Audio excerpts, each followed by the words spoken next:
Hello students, our topic of discussion is pathogenesis of streptococci. As you know that in previous lectures of this series we will discuss group A streptococci, disease causing mechanisms, their disease causing enzymes. In previous video we will discuss their toxin, erythrogenic toxin, streptolysin O and streptolysin S difference.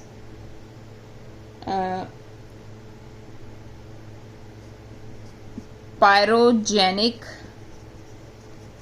exotoxin A and exotoxin B remains, which we will discuss in this lecture.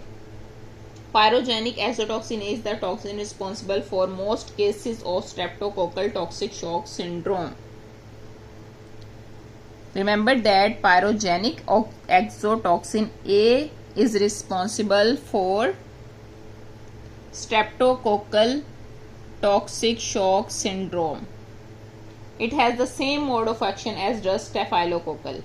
It is super antigen that causes the release of large amount of cytokines from helper T cells and macrophages. So remember, it has same mode of action as staphylococcal toxic shock syndrome toxin. Next one is exotoxin B. It is a protease. Exotoxin B is a protease that rapidly destroys tissues, and it produced in large amount by streptococcus pyogenes, the so-called flesh-eating streptococci that causes necrotizing fasciitis. Because it produced in large amount by streptococcus pyogenes, so it is called flesh-eating streptococci, and it caused the disease called necrotizing fasciitis. Most important disease of streptococcus pyogenes. In the pathogenesis of streptococci, we will discuss streptococcus pyogenes, group A streptococci in detail, which is most important. Now further we will discuss pathogenesis by group B streptococci, that is streptococcus agalactiae.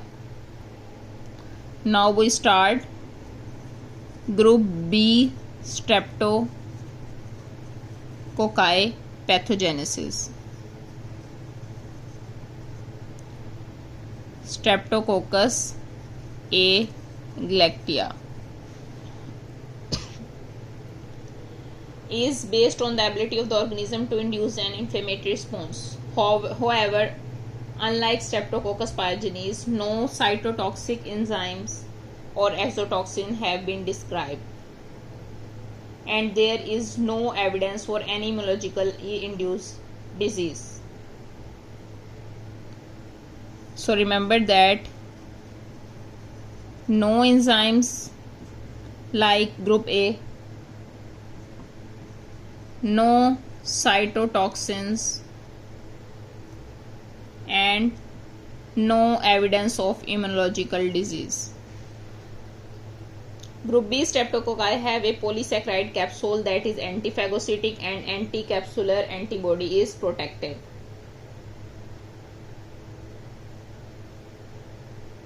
Its pathogenesis is based only on the ability of the organism to induce an inflammatory response.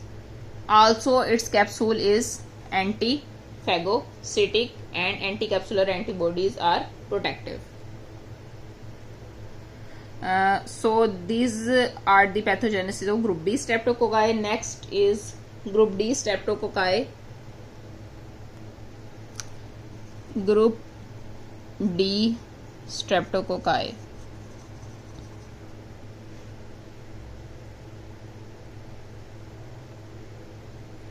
Viridin streptococci is not in the group D streptococci. In group D streptococci,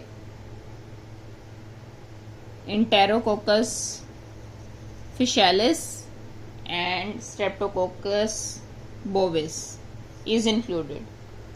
Now we discuss pathogenesis by Streptococcus pneumoniae, which is non-group D streptococci, but it is important.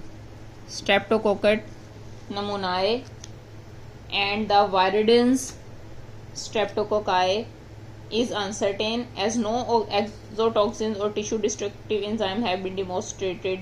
The main virulence factor of Streptococcus pneumoniae is its anti-phagocytic polysaccharide capsule. Same polysaccharide capsule is the main virulence factor. Many of the strains of viridin streptococci that cause endocarditis produce a glycocalyx